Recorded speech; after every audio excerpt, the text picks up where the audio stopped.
Welcome back. ప్రచార మాధ్యమంలో ఇప్పటివరకు మనకున్న గుత్తాధిపత్యం లేని ఒకే ఒక్కటి ఇంటర్నెట్. కానీ ఇంటర్నెట్ను దిగమింగాలని అనేక సంస్థలు పోటీ పడుతున్నాయి. అయితే వారి ఆటల్ని సాగనివ్వమని నెటిజన్లు నెట్ న్యూట్రాలిటీ ఉద్యమం చేపట్టారు. నెటిజన్ల ఉద్యమానికి తలవంచిన ఫ్లిప్కార్ట్ ఎయిర్టెల్ డీల్ నుంచి పక్కకు తప్పుకుంది. పోరాడితే పోయేదేమీ లేదనుకున్న నెటిజన్లు ఇంటర్నెట్పై గుత్తాధిపత్యం పెడితే ఆ కంపెనీల్ని నిషేధిస్తామంటూ ప్రతినబూనారు.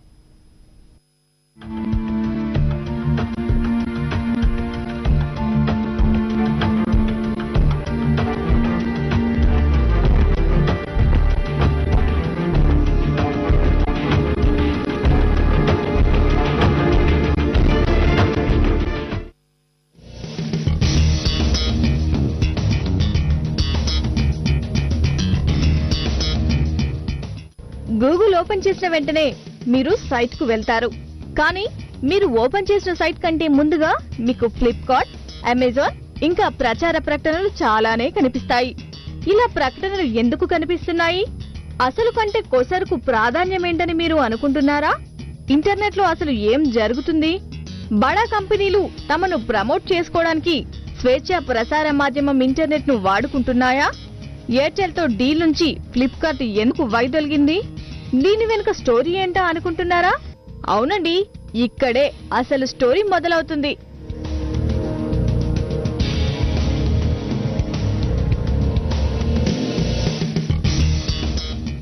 ఇంటర్నెట్ బ్యాండ్ విడ్త్ లో భారీ కుట్ర జరుగుతోంది.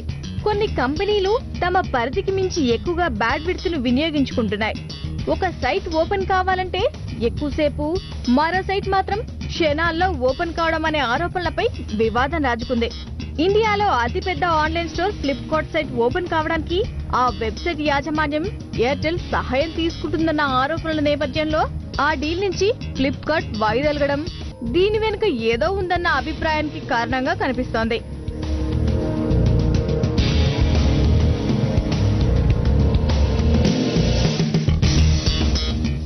డేటా ఛార్జీలు వర్తించిన విధంగా కొన్ని ప్రత్యేక సైట్లను ఉచితంగా అందించే ఎయిర్టెల్ జీరో ప్లాన్ లో చేరే యోచన విరమించుకున్నట్లు ఫ్లిప్కార్ట్ పేర్కొంది. ఇక గతంలో ఎయిర్టెల్ జీరోను సమర్థిస్తూ మాట్లాడిన ఫ్లిప్కార్ట్ సహ వ్యవస్థాపకుడు సచిన్ బన్సల్ యూటర్న్ తీసుకున్నారు. నెట్ న్యూట్రాలిటీకి తన పూర్తి మద్దతు ఉంటుందని తెలిపారు. ఎయిర్టెల్ జీరో ప్లాన్ లో చేరాలని ప్రాథమికంగా భావించినప్పటికీ మరింత లోతుగా అధ్యయనం చేసిన తర్వాత మాత్రం ఇది నెట్ న్యూట్రాలిటీకి వ్యతిరేకమని గుర్తించామని చెప్పారు. అందుకే దీని నుంచి వైదొలగామని నిర్ణయించినట్లు వివరించారు.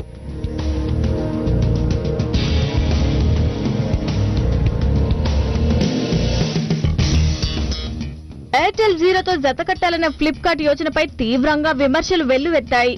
కంపెనీ వైఖరిని నిరసిస్తూ పెద్ద సంఖ్యలో యూజర్లు ఫ్లిప్కార్ట్ యాప్ ను తమ ఫోన్ల నుంచి డిలీట్ చేశారు. ఈ పరిణామాలతోనే ఫ్లిప్కార్ట్ నెట్ న్యూట్రాలిటీపై తన వైఖరిని మార్చుకుంది. అటు ఎయిర్టెల్ సైతం నెట్ న్యూట్రాలిటీకి తమ పూర్తి మద్దతు ఉంటుందని ప్రకటించింది. జీరో ప్లాన్ ప్రవేశపెట్టిన ఎయిర్టెల్ పైన పెద్ద ఎత్తున విమర్శలు రేగుతున్నాయి. Internet, Orkut, Facebook, Reliance communication పైన ట్రాయ్ కు ఫిర్యాదులు రావడంతో ఆ కంపెనీ సైతం తన ఆలోచనలు అవి కాదంటూ కొత్త పల్లవి అందుకున్నాయి.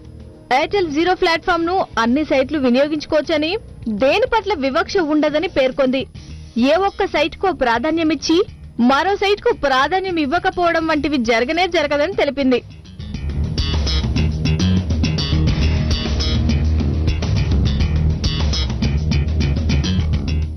ఇది ఇలా ఉండగా నెట్ న్యూట్రాలిటీకి పలువురు ప్రముఖులు మద్దతు తెలిపారు. ఢిల్లీ సీఎం అరవింద్ కేజ్రీవాల్ కూడా ఇందుకు మద్దతు తెలిపారు. న్యూట్రాలిటీకి మద్దతుగా నెటిజన్లు 3 లక్షల పైచిలుకు పిటిషన్లు టికెం రంగ నియంత్రణ సంస్థ ట్రాయ్ కు పంపారు. ట్విట్టర్ వంటి సోషల్ నెట్వర్క్ ప్లాట్ఫామ్లలో సేవ్ ది ఇంటర్నెట్ పేరిట నెట్ స్వేచ్ఛకు మద్దతుగా రాజకీయ నేతలు, వ్యాపారవేత్తలు, సినీ స్టార్లు తమ అభిప్రాయాలు వ్యక్తం చేశారు. ఒమర్ అబ్దుల్లా, దిగ్విజయ్ సింగ్ వంటి నేతలు మొదలుకొని షారుఖ్ ఖాన్ వంటి బాలీవుడ్ స్టార్స్ దాకా ఉన్నారు.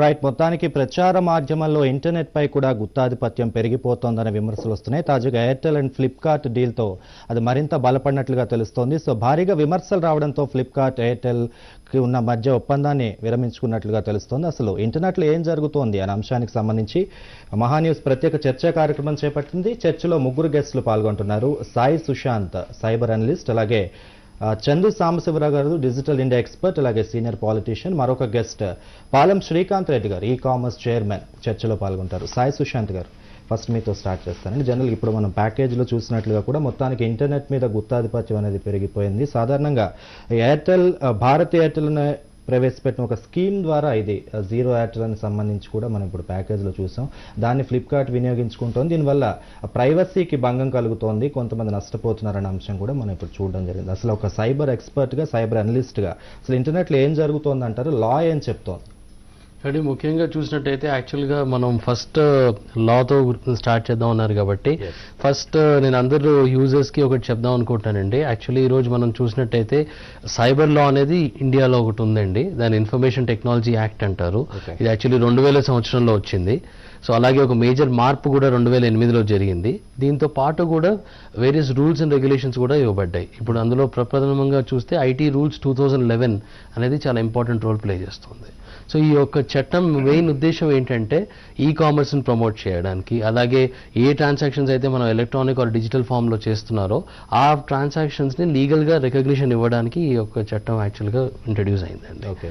సో మెయిన్గా ఇప్పుడు మనం నెట్ న్యూట్రాలిటీ గురించి మాట్లాడితే ఇది యాక్చువల్గా డిజిటల్ లా అని చెప్పొచ్చు. ఎందుకంటే ఇది అన్ని రకాల డిజిటల్ మీడియంస్ని, కంప్యూటర్స్ అవ్వచ్చు, కంప్యూటర్ సిస్టమ్స్ అవ్వచ్చు, కంప్యూటర్ నెట్వర్క్స్ అవ్వచ్చు, కంప్యూటర్ రిసోర్సెస్ అవ్వచ్చు, అలానే మొబైల్ ఫోన్స్ లేకపోతే కమ్యూనికేషన్ డివైజెస్ అవ్వచ్చు, అలాగే ఎలక్ట్రానిక్ ఆర్ డిజిటల్ డేటా అవ్వచ్చు, వీటన్నిటికీ సంబంధించిన లా అని చెప్పొచ్చు.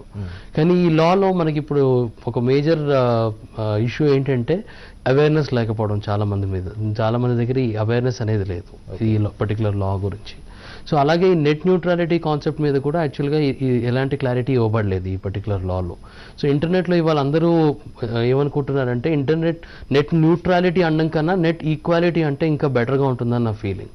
సో ఇంటర్నెట్ అనేది ఒక న్యూట్రల్ ప్లాట్ఫామ్గా ఆపరేట్ అయితే అటు టెలికాం ప్రొవైడర్స్కి కానివ్వండి, లేకపోతే యూజర్స్కి కానివ్వండి, ఇది చాలా రకమైన బెనిఫిట్స్ ఇచ్చింది. ఇప్పుడు లీగల్గా చూసినట్టయితే ఈ రెండు ఇంట్రెస్ట్ని సేఫ్ గార్డ్ చేస్తూ ఒక లా గనక లేకపోతే ఒక రెగ్యులేషన్ గనక ఇలాంటి సంస్థలు ముందుకు తీసుకొస్తే ఇద్దరు బెనిఫిట్స్ దృష్టిలో పెట్టుకొని ఎవరికి నష్టం జరగకుండా ఇద్దరు ఇంట్రెస్ట్ని కాపాడుతూ ఇలాంటివి చేస్తే ఇంకా మనం ఈ డిజిటల్ ఇండియా ఇలాంటి ఇనిషియేటివ్స్ని ఇంకా ముందరకు తీసుకెళ్లొచ్చని నేను అనుకుంటున్నాను. రైట్. సాంబశివరావు గారు, జనరల్గా మనం ఇప్పుడు చూసినట్లుగా కూడా ఈ ఎయిర్టెల్ అండ్ ఫ్లిప్కార్ట్కి సంబంధించిన ఒక ఇష్యూ బయటపడడంతో దానిపై భారీగా వ్యతిరేకత రావడంతో నెటిజన్స్ నుంచి దాదాపు ఫ్లిప్కార్ట్ కూడా నష్ట నివారణ చర్యలు ప్రారంభించింది. ఈ నెట్ న్యూట్రాలిటీకి మేము కూడా సపోర్ట్ చేస్తున్నాం, అలాగే చాలా మంది పాలిటీషియన్స్ కానీ ఎంతో మంది సపోర్ట్ చేస్తున్నారు సామాజిక వెబ్సైట్స్ ద్వారా. సో ఎలా చూడాలంటారు ఈ వివాదాన్ని? ఈ నెట్ న్యూట్రాలిటీని మనం we have to follow it అంటే ఇంకా ఎలాంటి చర్యలు తీసుకోవాల్సిన అవసరం ఉందంట? ఇక్కడ భారతీయ ఎయిర్టెల్ ఫ్లిప్కార్ట్ డీల్ అనేది హండ్రెడ్స్ ఆఫ్ ఎగ్జాంపుల్స్లో ఒక స్పెసిఫిక్ ఎగ్జాంపుల్ అండి. ఓకే. అసలు దీని వెనక ఏం జరుగుతుందనేది మనం చూస్తే ఈ వరల్డ్ వైడ్ వెబ్ లేదా జనరల్గా మనం ఇంటర్నెట్ అని అంటున్నాం. దాంట్లో 3 కీ ప్లేయర్స్ ఉన్నారు. ఒకటి కన్జ్యూమర్, మనం. ఆ ఇంటర్నెట్ పరిభాషలో నెటిజన్స్ అంటున్నారు, మనం అన్నమాట కన్జ్యూమర్స్ని. నేను మా ఇంట్లో కూర్చుని నా కంప్యూటర్ ద్వారా ఇంటర్నెట్ని యాక్సెస్ చేయాలంటే నేను యాక్ట్ కానీ, బీమ్ కానీ, హ్యాత్వే కానీ అలాంటి వాళ్ళ హెల్ప్ తీసుకోవాలి. అంటే ఏ వైర్ అయితే మా ఇంట్లోకి వస్తుందో ఆ వైరు ఎవరికి సంబంధించిన వైరో వాళ్ళని ఇంటర్నెట్ సర్వీస్ ప్రొవైడర్స్ అంటారు. ఇంతకుముందు టెలిఫోన్ లైన్స్ ద్వారా వచ్చేది. ఆ టెలిఫోన్స్ లైన్స్ ద్వారా ఇప్పుడు ఆ తర్వాత డెడికేటెడ్గా కొంతమంది సర్వీస్ ప్రొవైడర్స్ వచ్చారు. ఇక్కడ మన సిటీలో హ్యాత్వే లాంటివి లేదా బీమ్ టెలికాం లాంటివి దానికి ఉదాహరణలు. ఇక దాని వెనకంతా కూడా ఇక అది మనకు అనవసరం. ఎక్కడ ఏం జరుగుతుంది, ఏ కంప్యూటర్లో ఎవరు కంటెంట్ పెట్టుకుంటున్నారు. ఇప్పుడు మహా టీవీ వెబ్సైట్ ఉంది, అది నిజంగా ఏ కంప్యూటర్లో ఉందనేది నాకు తెలియదు యాజ్ ఎ కన్జ్యూమర్. ఓకే. నాకైతే నా కంప్యూటర్ నుంచి మా ఐఎస్పి కంప్యూటర్స్ ద్వారా ఆ ఇంటర్నెట్కి యాక్సెస్ అయితే ఉంది నాకు. దానికి నేను బీమ్ టెలికాం వాళ్ళకి కొంత డబ్బులు కడుతున్నాను. That's it. ఇక ఆ వెనక జరిగేదంతా కూడా ఫ్రీ ఫర్ మీ, నా యాంగిల్లో, కన్జ్యూమర్ యాంగిల్లో. అట్లాగే సపోజ్ మీరు మీ వెబ్సైట్ ఉంది, ఇంకో కంపెనీకి వెబ్సైట్ ఉంది, ఇంకో కంపెనీకి వెబ్సైట్ ఉంది. ఆ వెబ్సైట్స్ వాళ్ళందరూ కూడా వాళ్ళు డబ్బులు కట్టుకుని వాళ్ళ వెబ్సైట్స్ పెట్టుకుంటారు కొన్ని సర్వర్స్లో. అవి అన్ని ఐఎస్పీల ద్వారా అందరు కస్టమర్స్ కి సమానంగా అందుబాటులో ఉండాలి. ఓకే, ఇది ఫండమెంటల్ ప్రిన్సిపల్ ఆఫ్ ఈ సోకాల్డ్ ఇంటర్నెట్, ఈ సోకాల్డ్ వరల్డ్ వైడ్ వెబ్. అలా జరిగినప్పుడు దాన్ని ఫ్రీ అంటాం. Free as in freedom. దీంట్లో ఏమి ఇబ్బందులు లేవు. నేను ఎక్కడికి వెళ్ళాలనుకున్నా, ఏ సైట్ అడ్రస్ కొట్టినా ఆ సైట్కి నేను వెళ్ళగలను. అలాగే అక్కడ ఉన్నటువంటి వెబ్సైట్స్ అందరికి కూడా మా ఐఎస్పీ ద్వారా ఎలాంటి రిస్ట్రిక్షన్స్ ఉండవు. వాళ్ళ కంటెంట్ ఫ్రీగా వస్తుంది. అయితే కొత్తగా ఏం చేస్తున్నారంటే, ఇది ఒరిజినల్ మోడల్, 25 years గా ఇదే జరిగింది. కాబట్టి దాన్ని మనం న్యూట్రల్ గా ఉంది, ఐఎస్పీలందరూ న్యూట్రల్ గా ఉన్నారు. ఈ ఐఎస్పీలే టెలిఫోన్ కంపెనీలు అని కూడా అనుకోవచ్చు మనం. టెలిఫోన్ కంపెనీలే మనకి లైన్ ఇస్తున్నారు. సరే, వీళ్ళు most of the net is use through telephone lines కాబట్టి ఆ నెట్వర్కే కాబట్టి మనం భీమ్ అనుకున్నా, భీమ్ టెలికామ్ అన్నా, భారతీ ఎయిర్టెల్ అన్నా ఇవన్నీ కూడా టెలిఫోన్ కంపెనీసే. వాళ్ళే ఐఎస్పీలు ప్రధానంగా. వాళ్ళకి ఎవరో రీసెల్లర్స్ ఉంటారు. మళ్ళీ ఏదేమైనా వాళ్ళంతా టెలికమ్యూనికేషన్స్ కంపెనీస్. అవి వాళ్ళు చేస్తూ వాళ్ళకు కొత్త ఆలోచన వచ్చింది. ఇప్పుడు తెలుగు టీవీ ఛానల్స్ 20 ఉన్నాయి. నేను ఆ 20లో దేనికైనా వెళ్ళొచ్చు, అది నా ఇష్టం. అలా కాకుండా నేను లాగిన్ అవగానే, నేను భీమ్ టెలిఫోన్కి వెళ్ళగానే, ఆ సైట్కి వెళ్ళగానే వాళ్లే నాకు ఫలానా తెలుగు ఛానల్ చూపిస్తున్నారు అనుకోండి, న్యాచురల్ గా నేనేమనుకుంటాను, ఏ కాబోలు తెలుగు ఛానల్స్ ఉంది, దాని మీద క్లిక్ చేయడానికి ట్రై చేస్తాను. ఇక్కడ తేడా వస్తుంది అనమాట. మీరు ఇప్పుడు కొన్ని సైట్స్ కి సంబంధించి వెంటనే ఓపెన్ అయిపోతున్నాయి, వేరే కొన్ని సైట్స్ వచ్చేసరికి లాట్ ఆఫ్ టైం తీసుకుంటున్నాయి. ఇక్కడ ఈ ఐఎస్పీలు ఎవరైతే ఉన్నారో వాళ్ళు కంటెంట్ ప్రొవైడర్స్. అంటే కొన్ని బిలియన్స్ ఆఫ్ పేజెస్ ఉన్నాయి, కొన్ని మిలియన్స్ ఆఫ్ వెబ్సైట్స్ ఉన్నాయి అని అనుకుంటున్నాం కదా మనం. మహా టీవీకి ఒక సైట్ ఉంది, టీవీ5 ఒకటి ఉంది. అలా మీరు ఎన్ని ఎగ్జాంపుల్స్ అని చెప్పొచ్చు. ప్రతి కంపెనీకి, ఇండివిజువల్స్ కి అక్కడ బిలియన్స్ ఆఫ్ పేజెస్ ఉన్నప్పుడు వాటిల్లో నేను టైప్ చేసిన అడ్రస్ ఏ అవాంతరాలు లేకుండా నాకు కనపడాలి. అది న్యూట్రల్. అలా ఉంటే న్యూట్రల్. ఇప్పుడు ఈ టెలిఫోన్ కంపెనీ ఏం చేస్తుంది, అలా కాదు, నేను కొంతమంది దగ్గర డబ్బులు తీసుకుని నువ్వు అడిగినా అడగకపోయినా అవి నీకు ముందు చూపిస్తా. Maybe this is what you are looking for. నువ్వు దాన్ని క్లిక్ చేసుకుని అక్కడికి వెళ్ళిపో అంటుంది. వెల్, దీంట్లో మంచి కంటే చెడు ఎక్కువ ఉంది. ఆ బిలియన్స్ ఆఫ్ సైట్లో నా ఐఎస్పీ నాకు చూపించేది 5, 3, 4, 10. అది కూడా ఎందుకు చూపిస్తుంది, నా యూసేజ్ ప్యాటర్న్ బట్టి చూపించవచ్చు. లేదా వాళ్ళు అటు పక్కన ఉన్న కంపెనీ డబ్బులు ఇచ్చింది కాబట్టి, ఉదాహరణకి ఫ్లిప్కార్ట్ అనుకున్నాం ఈ విషయంలో, నేను భారతీ ఎయిర్టెల్ ని కనుక నేను ఐఎస్పీగా వాడుకుంటే ఆ ఫ్లిప్కార్ట్ వాళ్ళ బొమ్మ నాకు ముందు కనిపిస్తుంది, వాళ్ళ యాడ్. నేనే పుస్తకమో బట్టలో వాచో కొనుక్కోవాలని వచ్చాను, ఫస్ట్ నాకు ఫ్లిప్కార్ట్ కనపడింది, ఆటోమేటిక్గా దాని మీద క్లిక్ చేస్తున్నాను. ఇక అక్కడ ఉన్నటువంటి వేలాది ఈ కామర్స్ సైట్స్తో ఇక నాకు సంబంధం లేదు. వాటి దగ్గరికి వెళ్ళి నేను అక్కడ ధరలు ఎలా ఉన్నాయి, అక్కడ మంచి వస్తువులు, ఇక ఆలోచన కూడా నాకు రావట్లేదు. ఇది మరి న్యూట్రల్ కాదు కదా. మీరు నాకు తెలియకుండా నేను మీకు డబ్బులు కడుతున్నాను, నాకు ఈ కనెక్షన్ ఇస్తున్నారని మీరేం చేస్తున్నారు, ఆ కంటెంట్ ప్రొవైడర్స్ దగ్గర డబ్బులు తీసుకుని వాళ్ళని నాకు చూపిస్తున్నారు ప్రిఫరెన్షియల్ గా, మిగతా వాళ్ళని నాకు చూపించట్లేదు. ఈ చూపించే విధానంలో మీరన్న సమస్య కూడా వస్తుంది. వాళ్ళకి నచ్చిన వాళ్ళకైతేనేమో ఫుల్ బ్యాండ్ విడ్త్ అలొకేట్ చేస్తున్నారు, వాళ్ళకి నచ్చిన వాళ్ళు కామన్ సైట్స్ కి అయితేనేమో రిస్ట్రిక్ట్ చేస్తున్నారు. అదంతా నాకు తెలియట్లేదు. యాజ్ ఎ కన్స్యూమర్ నాకు అయినా తెలియదు. ఒక సైట్ స్లోగా ఇది కరెక్ట్ కాదు. కాబట్టి మీరు వాళ్ళ దగ్గర డబ్బులు తీసుకుని ప్రిఫరెన్షియల్ గా నాకు చూపించొద్దు. నేను ఎక్కడికి వెళ్ళాలో నేను తేల్చుకుంటాను. నేను ఎక్కడికి వెళ్ళినా సరే ఫుల్ బ్యాండ్ విడ్త్ నాకు అలొకేట్ చేయాలి అనేది కన్స్యూమర్ గా నేను అడుగుతున్నాను. అలా మీరు చేయగలిగితే టెలిఫోన్ కంపెనీలన్నీ న్యూట్రల్ గా ఉన్నట్టు. దానికోసం మనం ఫైట్ చేస్తున్నాం. సో వేరే net neutrality. Okay, right. Srikanth Reddy గారు, మీరు ఈ కామర్స్ అని ఒక వెబ్సైట్ రన్ చేస్తున్నారు. సో ఇప్పుడు తాజాగా వచ్చిన ఈ వివాదం వల్ల ఫ్యూచర్లో ఎలాంటి, ఇప్పుడు ప్రెసెంట్లో అలాగే ఫ్యూచర్లో కూడా ఎంటర్ప్రినర్గా అభివృద్ధి చెందాలనుకునే వాళ్ళకి నెట్ పరంగా ఎలాంటి ఒక ఇబ్బంది కలిగించే అంశం అంటారు ఇది? మేము రన్ చేస్తున్న సైట్ పేరు ఈ కామర్స్ కాదండి, సైట్ పేరు latest1.com. ఓకే, హైదరాబాద్ లో ఉన్న ఈ కామర్స్ సంస్థ అది ఒక్కటే కాబట్టి. ఎందుకంటే ఈ కామర్స్ కంపెనీలు అన్ని కూడా ఢిల్లీలో ఉన్నాయి, లేకుంటే బెంగళూరులో ఉన్నాయి. రియల్ గా ఇక్కడ నుంచి ఫిజికల్ గా స్టోర్స్ ఆపరేట్ చేసి ఇక్కడ నుంచి సప్లై చేస్తున్న సంస్థ ఒకటే, అది latest1.com. అది గ్రూప్ కంపెనీకి చెందింది. అయితే ఇందాక మీరు అడిగిన దానికి దాంట్లో 3 ఇష్యూస్ ఉన్నాయండి. నెంబర్ 1, ఫస్ట్ ఆఫ్ ఆల్ ఇది ఒక క్లియర్ ఇష్యూ. దీనికి చట్టం ఆల్రెడీ ఉంది. ఈ నెట్ న్యూట్రాలిటీ అనే దానికి చట్టం అమెరికాలో కానీ వేరే డెవలప్డ్ కంట్రీస్ లో ఆల్రెడీ ఉంది. So there is an example, there is a precedence ఈ డెవలప్డ్ కంట్రీస్ లో ఈ ఇష్యూ ఎట్లా డీల్ చేస్తున్నారని. కాబట్టి దాంట్లో కేస్ స్టడీస్ కానీ దాంట్లో డీటెయిల్స్ కానీ అవన్నీ చూసి ఎక్సెప్షన్స్ అని ఏంటి మన దేశానికి వర్తించే అవి చూడాలి. కానీ డైరెక్ట్ గా మళ్ళీ ఒక డెమోక్రటిక్ కంట్రీలో ఉన్న రూల్స్ అడాప్ట్ చేయకుండా మళ్ళీ ఇక్కడ కొత్తగా ఫ్రేమ్ చేయాల్సిన ఇంత పెద్ద ట్రాయ్కి వెళ్ళి డిస్కషన్ పెట్టాల్సిన అవసరం నా అభిప్రాయంలో లేదు. నెంబర్ 1. కాబట్టి అక్కడ నెట్ న్యూట్రాలిటీ అనేది clearly established. We must simply follow it. అక్కడ డెమోక్రసీ, ఇక్కడ we are the largest democracy in the world. దీని గురించి డిబేట్ వరకు తీసుకురావడము, దాంట్లో కూడా ఇది అంటే స్లిప్పింగ్ త్రూ అన్నట్టు ఎవరికి తెలిసి తెలియకుండా ప్రజల మీదకి జార్ చేసి దాంట్లో ఒక మానిటరీ గెయిన్ కోసం, అంటే ఇప్పుడు గనులు ఎక్స్ప్లాయిట్ చేశారు, ప్రాజెక్ట్స్ ఎక్స్ప్లాయిట్ చేశారు, కోల్ మైన్స్ ఎక్స్ప్లాయిట్ చేశారు. ఇవన్నీ ఎక్స్ప్లాయిటేషన్ అయిన తర్వాత ఇంకా ఎక్కడ దొరక్క ఇంటర్నెట్ని ఏమన్నా ఎక్స్ప్లాయిట్ చేస్తామనే దానికి వచ్చింది ఇది. ఎందుకంటే ఇంటర్నెట్ అనేది ఒక యూటిలిటీ. ఇప్పుడు గాలి ఉందండి పీల్చుకునేదానికి, నీళ్లు ఉందండి ఇంటికి సరఫరా చేసేదానికి, కరెంట్ వస్తుంది ఇంటికి, ఇట్స్ యూటిలిటీ. నేను ఆ కరెంటు తీసుకొని ఫ్రిడ్జ్ ఆపరేట్ చేస్తానా, ఏసీ ఆపరేట్ చేస్తానా, లైట్ వేసుకుంటానా, ఆఫ్ చేసుకుంటానా, అది అంత మటుకు కనీసం ఫ్రీడమ్ ఒక డెమోక్రసీలో ఉండాలి. ఇక్కడ వాళ్ళ ఉల్లంఘన ఏం జరుగుతుంది అంటే మీరు ఇందాకని చెప్పినట్టు ఆ 2 పాయింట్లు. నెంబర్ 1, అన్ని ఇప్పుడు మీకు internet.org అని ఒక సైట్ ఉంది, అది మార్క్ జుకర్బర్గ్ కి చెందింది. అక్కడికి వెళ్తే మీకు ఏం మెసేజ్ వస్తుంది ఇప్పుడు మీరు కొట్టి చూడండి, internet.org. మీరు రిలయన్స్ ద్వారా వస్తేనే ఈ సైట్ యాక్సెస్ చేయొచ్చు అని వస్తుంది. రిలయన్స్ యాప్ డౌన్లోడ్ చేసుకోండి అని వస్తుంది. ఎందుకంటే రిలయన్స్ కు వాళ్ళకు ఒప్పందం ఉంది కాబట్టి. ఇవన్నీ కూడా ఎందుకు చెప్తున్నా అంటే ఈ ఈక్వాలిటీ అనేది కొన్ని యూటిలిటీస్ అనేవి ఇప్పుడు గాలి ఇట్లాంటివి రెస్ట్రిక్ట్ చేయడం తప్పు.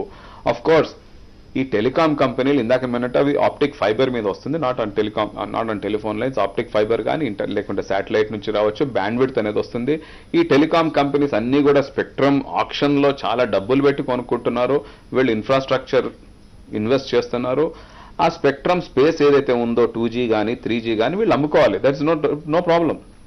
అయితే మీరు వీళ్ళు ఆ స్పెక్ట్రమ్ ఎట్లా అమ్ముకుంటున్నారు, మనకు telephone licences, telecom SIM cards ఇచ్చి ఆ స్పెక్ట్రమ్ అమ్ముకుంటున్నారు. దాంట్లో ఏమొస్తుంది, ఒకటి వాయిస్ వస్తుంది, ఇంకోటి డేటా వస్తుంది. ఆ డేటా కానీ వాయిస్ కానీ మనం ఎక్కడి నుంచి చూస్తున్నాం, ఇంటర్నెట్ లో చూస్తున్నాం, of course other than our telephone calls. వీళ్ళ దీన్ని ఎక్స్ప్లాయిట్ చేయడానికి యూజ్ చేస్తున్న word OTTP, over the top services. Over the top services అంటే వాట్సాప్ కానీ ఫేస్బుక్ కానీ గూగుల్ కానీ ఇలాంటి వాళ్ళు వేరే టూల్స్ యాప్స్ అందిస్తున్నారు. దానివల్ల మాకు రావాల్సిన ఆదాయం తగ్గింది అంటాడు, దానివల్ల వీళ్ళ ఆదాయం పెరిగింది. ఎందుకంటే మీరు వాట్సాప్ యూజ్ చేసినా ఫేస్బుక్ యూజ్ చేసినా కూడా ఆ స్పెక్ట్రమ్ యూజ్ చేస్తున్నారు, వాళ్ళు సప్లై చేస్తున్న బ్యాండ్విడ్త్ యూజ్ చేస్తున్నారు. క్వార్టర్ ఆన్ క్వార్టర్ ఎయిర్టెల్ ఆదాయము గత 3 quarters లో డేటా కన్జంప్షన్ విపరీతంగా డబుల్ డిజిట్స్ లో పెరిగింది, లాస్ట్ 3 quarters కంటిన్యూస్లీ. కాబట్టి ఈ రోజు వాళ్ళు చేస్తుందంతా కూడా ఈ న్యాచురల్ రిసోర్సెస్ ఏవైతే ఉన్నాయో వాటిని కంట్రోల్లోకి తీసుకొని ఎక్స్ప్లాయిట్ చేసి ఏ విధంగా ఎక్కువ మనీ సంపాదిస్తాము. అయితే బిజినెస్ లో డబ్బు సంపాదించడం తప్పు కాదు, ఇలా ఉల్లంఘనలు చేసి ఫ్రీడమ్ని ఇన్ఫ్రింజ్ చేసి దొంగదారుల్లో వెళ్ళి మనీ సంపాదించడం ఇస్ రాంగ్. దీంట్లో వీళ్ళు చేసిన దాని వల్ల భవిష్యత్తులో ఏం నష్టం జరుగుతుంది అంటున్నారు. ఇందాకనే మీరు చెప్పినట్లు నెట్ న్యూట్రాలిటీ అంటే మనం ఏ సైట్ కన్నా వెళ్లే అధికారం మనకు ఉండాలి, వాళ్ళు సైట్స్ బ్లాక్ చేయకూడదు. మనం ఏ సైట్కి వెళ్ళినా కూడా అన్ని సైట్స్ సేమ్ స్పీడ్ లో రావాలి. అంటే ఆఫ్ కోర్స్ ఆ సైట్ పర్ఫార్మెన్స్ అది వాళ్ళ ఇష్యూ అనుకోండి, బ్యాండ్ విడ్త్ వరకు అది కరెక్ట్ గా అందరికీ సరి సమానంగా రావాలి. కావాలని ఫ్లిప్కార్ట్ ఫాస్ట్ గా అందించి latest1.com స్లోగా అందించి ఆ విధంగా మనం యూజర్స్ ని వాళ్ళ ఫ్రీడమ్ కానీ వాళ్ళ రైట్స్ కానీ ఉల్లంఘన చేస్తున్నాం కాబట్టి ఇట్ ఇస్ రాంగ్. రేపు ఎలక్షన్స్ వచ్చినప్పుడు, పాలిటిక్స్ వచ్చినప్పుడు, ఇంకేదో వచ్చినప్పుడు, మానవ హక్కుల గురించి వచ్చినప్పుడు, న్యూస్ వచ్చినప్పుడు, అలాంటప్పుడు వాళ్ళు ఓకే ఏదైనా డబ్బున్న పార్టీ, ఈ రోజులు అన్ని డబ్బున్న పార్టీలే ఉన్నాయి రాజకీయాల్లో, వాళ్ళు వెళ్ళి ఇంటర్నెట్ బ్యాండ్ విడ్త్ మొత్తం కొనుక్కొని ఓన్లీ ఎలక్షన్లకు నెల ముందు నుంచి మా పార్టీ న్యూసే, మా పార్టీ లీడర్లే, మా స్పీచ్లే కనిపిస్తాయి ఇంటర్నెట్ లో. ఎవడన్నా మొబైల్ ఓపెన్ చేశాడంటే ఆ లీడర్ స్పీచ్, ఆ లీడరే పొద్దున్న నుంచి రాత్రి వరకు కనిపిస్తాడు. వేరే సైట్స్ అన్ని క్లోజ్ చేస్తారు. లేదా క్రికెట్ మ్యాచ్ వచ్చిన రోజు ఈ రోజు నుంచి ఈ ఛానల్ క్లోజ్ చేసాను, దీనికి ఎక్కువ డబ్బులు కట్టమంటారు. అప్పుడు మనం బేస్ ప్యాకేజ్ కట్టింది ఎందుకు? బేస్ ప్యాకేజ్ అనేది కట్టింది మనం డేటా కన్జంప్షన్ కోసం కట్టాం, బ్యాండ్ విడ్త్ కన్జంప్షన్ కోసం కట్టాం, ఫ్రీగా తీసుకోవడం లేదు మనం ఎయిర్టెల్ దగ్గర. కాబట్టి మనం ఏ సైట్కి వెళ్తామా ఏం చూస్తామనేది హక్కు మనకు ఉండాలి. వాళ్ళు దాన్ని ఎలా ఉల్లంఘిస్తున్నారో, మీ దగ్గర మేము డబ్బు తీసుకోము అంటున్నారు, కానీ మీకు ప్యాకేజ్ సిమ్ కార్డు ఇస్తాము అంటున్నారు. వెనకాల ఎవరైతే ఉన్నారో ఒక పొలిటికల్ పార్టీ కావచ్చు, ఒక బిజినెస్ వ్యవస్థ కావచ్చు, వాళ్ళు ఎయిర్టెల్కి ఇస్తారు డబ్బు. ఇచ్చి ఏం చెప్తారు, ఆ యూజర్స్ కి మీరు ఏం చూపించాలో మేము చెప్తాము, మేము చెప్పిందే వాళ్ళు చూడాలి అని చెప్తే ఇక ఫ్రీడము, రైట్స్ ఇవన్నీ పోతాయి. అయితే దీంట్లో రెండు ఉన్నాయి. ఈరోజు పరిస్థితి ఇక్కడ వరకు రావడం ఏంటంటే గ్రీడ్, పాలిటీషియన్స్, బిజినెస్ మెన్ ఒకటి అయిపోవడం విపరీతంగా అవుతుంది. ఈరోజు చూడండి, ఒక్క పెద్ద లీడర్ దీని గురించి మాట్లాడలేదు, ఒక్క ఎక్సెప్ట్ కేజ్రీవాల్, ప్రధానమంత్రి, ముఖ్యమంత్రి ఎవరు మాట్లాడలేదు దీని గురించి. ఎందుకంటే అందరికీ దీంట్లో మనకేదో బెనిఫిట్ ఉంటుంది కాబట్టి దే ఆర్ కీపింగ్ క్వైట్. ఎందుకంటే ఈ టెలికాం కంపెనీస్ తోటో లేదండి ఎవరు కూడా. నెంబర్ 2, ట్రాయ్లో మీరు చూస్తూ ఉంటే ఆ డాక్యుమెంటేషన్ చూస్తుంటే ఆ నెట్ న్యూట్రాలిటీ గురించి వాళ్ళు ఏదో 1885 లాస్ కోట్ చేస్తున్నారు.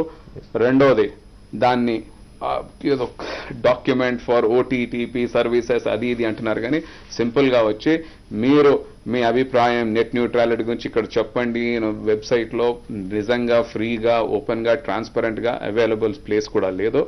కాబట్టి ఈరోజు ఈ జరుగుతున్న ఎఫర్ట్స్ అన్నీ కూడా ఒక పక్కన అమెరికాలో స్టాండర్డ్ గా నెట్ న్యూట్రాలిటీ అనేది ఎస్టాబ్లిష్ అయింది, వేరే డెవలప్ కంట్రీస్ లో కూడా ఎస్టాబ్లిష్ అయింది.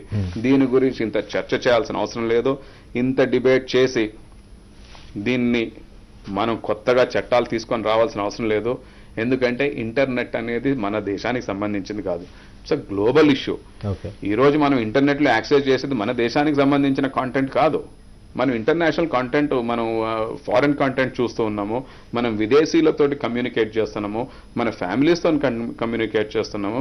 కాబట్టి ఇంటర్నెట్ అనేది గ్లోబల్ స్టాండర్డ్స్ ఏమున్నా అవి ఫాలో కావాలి, కానీ కొత్తగా మన దేశంలో ఒకటి పెట్టేసి మేము ఈ ఫాలో అవుతాము అని చెప్పేసి దాన్ని ఒక బిజినెస్ గా తయారు చేయడము, అది అసలు ఒక ఇది గ్లోబల్ యూటిలిటీ అండి ఇంటర్నెట్ అనేది. How can you make here separately? Sambasivarao, general గా ఎంత నియంత్రించాల్సిన టెలికాం నియంత్రణ సంస్థ ట్రాయ్ పరిధిలో ఎంతవరకు ఇది ఉంటాయంటే, అంటే నియంత్రించాల్సిన ట్రాయ్ ఏం చేస్తోందంటే, అలాగే కేంద్రం కూడా అలర్ట్ అయినట్లుగా తెలుస్తోంది. జనవరిలో ఏదో టెలికాం మినిస్టర్ అధ్యక్షతను ఒక కమిటీ లాంటి చేసి మే లోపల ఏదో ఒక రిపోర్ట్ ఇవ్వాలని కూడా ఆదేశించినట్టు. సో దాని పరంగా చూసుకుంటే ఎలాంటి ఒక స్టెప్ తీసుకునే అవకాశం ఉందంట? ముందుగా ఇవాళ యాక్చువల్గా అంటే శ్రీకాంత్ రెడ్డి గారు ఇంకా చూసిండ్రు, మన minister of state for science and technology Y S Chowdary గారు కూడా దీని మీద ఒక క్లియర్గా స్టేట్మెంట్ ఇష్యూ చేయడం జరిగింది. వీఆర్ ఫర్ నెట్ న్యూట్రాలిటీ 100%, దీంట్లో దేర్ ఆర్ నో కాంప్రమైజెస్ అని ఆయన రాశాడు. ఐ థింక్ ఎన్డీఏ ప్రభుత్వం ఆ యాంగిల్లో ఆలోచిస్తుందని మనం అనుకోవాలి. ఏదేమైనప్పటికీ ఈ చర్చ ఎందుకు జరుగుతుంది, లేదంటే అసలు మనకి ఇదంతా ఎందుకు, మనం ఇండియాలో కూర్చున్నాం, ఇదేమో గ్లోబల్ యూటిలిటీని మనం వాడుకుంటున్నాము, మరి ఇండియాలో ప్రత్యేకంగా దీని గురించి లాస్ అవసరమా, ట్రాయ్ ఏం చేస్తుంది అంటే, గ్లోబల్గా ఏదైతే యాక్సెప్టెడ్ నామ్స్ ఉన్నాయో దానికి భంగం కలగకుండా ట్రాయ్ కాపాడాలి. మనం ట్రాయ్ నియంత్రణ ఎలా కోరుకుంటున్నాం, ఇలాంటి తప్పులు జరగకుండా చూసే బాధ్యత ట్రాయ్ తీసుకోవాలి. ఇక్కడ అన్ఫార్చునేట్లీ ఈ వారం 10 రోజుల నుంచి డిస్కషన్ ఎలా జరుగుతుందంటే, దీన్ని ఎలా సరిచేయాలి అని ట్రాయ్ క్వశ్చన్స్ అడుగుతున్నట్టుగా ఉంది. ట్రాయ్కి ఆ ఛాయిస్ లేదు నా ఉద్దేశం. ఇప్పుడు it has to be free, ఇది అందరికీ అందుబాటులో ఉండాలి. ఏ ఒక్క ప్రొవైడర్ కూడా డబ్బులు తీసుకుని ఆ కంటెంట్ని ప్రిఫరెన్షియల్ గా కన్స్యూమర్ మీద రుద్దకూడదు అనే దాన్ని కాపాడాల్సిన బాధ్యత ట్రాయ్ది. నియంత్రణ అంటే ఆ నియంత్రణ, అంతేగాని ఇంకా వాళ్ళు ఈ టెలికాం ఆపరేటర్కి ప్రిఫరెన్షియల్ గానో లేదా ఈ కంపెనీలకి ప్రిఫరెన్స్ ఇస్తూనో ఏదన్నా వాళ్ళు సర్దుబాటుగా ఉన్న లాస్ని అమెండ్ చేయడం అనేది చేస్తే అది నియంత్రణ అవ్వదు, సూసైడల్ ఎఫర్ట్ అవుతుంది. అది ఉన్న ఈ ఫ్రీడమ్కి, ఈ ఫ్రీ ఇంటర్నెట్ అనే కాన్సెప్ట్స్కి అది విఘాతం కల్పించదు. కాబట్టి ఒక్కసారి మనందరం కూడా మళ్ళీ అలర్ట్ అయ్యి ఆ ట్రాయ్కి ఏం చెప్తున్నామంటే, ఇవాళ ఎంటైర్ కంట్రీ ఏం మాట్లాడుతుందంటే, ఇది యూటిలిటీ. ఇందాక శ్రీకాంత్ రెడ్డి గారు ఒక ఎగ్జాంపుల్ ఉన్నారు, నేను కరెంటుకి బిల్లు కడతా, దానికి లైట్ వేసుకుంటానా ఫ్రిడ్జ్ అనేది నా ఇష్టం. అలాగే నేను నా ఐఎస్పీకి డబ్బులు కడుతున్నాను, నేను ఫ్లిప్కార్ట్ చూస్తానా, లేటెస్ట్ వన్ చూస్తానా, ఎక్స్ చూస్తానా అనేది అది నాకు సంబంధించిన అంశం. మీరు అన్ని నన్ను చూడనివ్వగలగాలి. దీనికి భంగం కలగకుండా కాపాడాల్సిన బాధ్యత ట్రాయ్ది, టీఆర్ఏఐ. ఇంకో క్వశ్చన్ ఏంటంటే, మీరు ఇందాక మాట్లాడుతూ మనం నెట్కి వెళ్ళగానే గూగుల్కి వెళ్తాము, గూగుల్కి వెళ్ళగానే ఈ కనపడుతున్నట్టు, అది కూడా గూగుల్ ఎంత పెరిగిపోయిందంటే దాదాపుగా వెబ్ అంటే గూగుల్ అని, గూగుల్ దగ్గరే స్టార్ట్ చేయాలని అనే అంత మొనోటనస్గా మొనోపొలిగా తయారైంది. అది కూడా దురదృష్టమే. గూగుల్ మంచి ఇంజిన్ అయ్యి ఉండొచ్చు, గూగుల్ లాంటివి కొన్ని వందల సెర్చ్ ఇంజిన్స్ ఉన్నాయి. కాకపోతే వాళ్ళ మజిల్ పవర్ వాడి గూగుల్ ఏం చేస్తుందంటే ఇవాళ ఎక్కువ మందిని కన్విన్స్ చేసేసింది. మీరు వెబ్కి వెళ్ళాలంటే మీరు ఏది గుర్తుపెట్టుకోవాల్సిన లేదు, google.com దగ్గరకు రండి, అక్కడికి వచ్చేసి మీకు ఏం కావాలో సెర్చ్ చేయండి. They have beautiful search engine, దాన్ని కాదంటలేదు, అది మంచి అప్లికేషన్. నెటిజన్స్ మీద రుద్దే ప్రయత్నం అన్నమాట. ఇప్పుడు వాళ్ళు ఆ సెర్చ్ లో ఏం చేస్తున్నారంటే, ఇది ఎప్పటి నుంచో జరుగుతుంది ఇది. కాకపోతే ఇది డిస్క్రిమినేషన్ నేను అనుకోవటం లేదు. ఎవరైతే డబ్బులు కడతారో ఆ కంపెనీని సపరేట్ గా యాడ్స్ గా పైన చూపిస్తుంది. సపోజ్ నేను పుస్తకాలు కొనుక్కోవాలనుకున్నాను, బుక్ షాపు, ఆన్లైన్ బుక్స్ ఏదో నేను టైప్ చేయగానే ఆన్లైన్ బుక్ షాప్స్ వాళ్ళకి డబ్బులు పే చేసిన వాళ్ళే పైన సపరేట్ గా యాడ్స్ అని చూపిస్తుంది ఎక్స్ప్లిసిట్ గా. మిగతా అన్ని కూడా ఆర్డర్ ఆఫ్ ఇంపార్టెన్స్, ఎవరైతే ఎక్కువ సార్లు విజిట్ చేస్తారో ఆయా సైట్స్ ని లిస్ట్ చేస్తుంది. కాబట్టి కొంతవరకు కన్స్యూమర్ కి న్యాయం జరుగుతుంది దాని మీద, అందుకే ఇంతవరకు గొడవ జరగలేదు. ఈ ఐఎస్పీలు అలా చేయట్లేదు, వాళ్ళకి అంత అంత కేపబిలిటీ లేదు. వాళ్ళు సింపుల్ గా బుల్డోజ్ చేస్తున్నారు. మీరు మా సైట్కి వచ్చారు కాబట్టి ఇవాళ నేను ఫ్లిప్కార్ట్ ను ప్రమోట్ చేయాలనుకుంటున్నాను, కాబట్టి ఫ్లిప్కార్ట్ యాడే చూపిస్తా మీకు, ఫ్లిప్కార్ట్ బటనే చూపిస్తా. లేదు ఫ్లిప్కార్ట్ కి నాకు తేడా వచ్చేసింది, నాకు ఇంకొకటితో అమెజాన్తో బేరం కుదిరింది, నేను రేపు అమెజాన్ చూపిస్తాను మీకు ముందు. సో గూగుల్ లాంటి సెర్చ్ ఇంజిన్స్ చేస్తున్న వ్యవహారానికి ఐఎస్పీస్ చేస్తున్న వ్యవహారానికి తేడా ఉంది. గూగుల్ అనేది ఒక అప్లికేషన్ మాత్రమే, ఐఎస్పీస్ ఏంటంటే it's more than an application. Google లాంటి అప్లికేషన్లు ఎన్ని వేలైనా లక్షలైనా ఇది ప్లాట్ఫామ్.